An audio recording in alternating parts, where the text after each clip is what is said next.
السلام علیکم۔ ایرانی سپریم لیڈر خامنئی کی شہادت کے بعد کراچی میں ہنگامے پھوٹ پڑے۔ مشتعل مظاہرین کا امریکی قونصل خانے پر دھاوا، کئی گاڑیاں اور بائیکس نظر آتش کر دی گئیں۔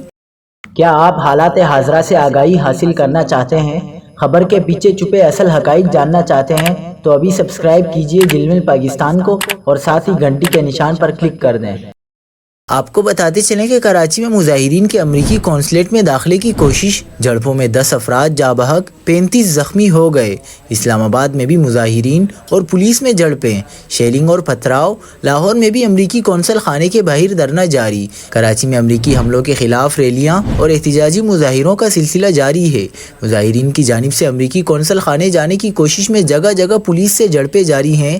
مشتعل مظاہرین کی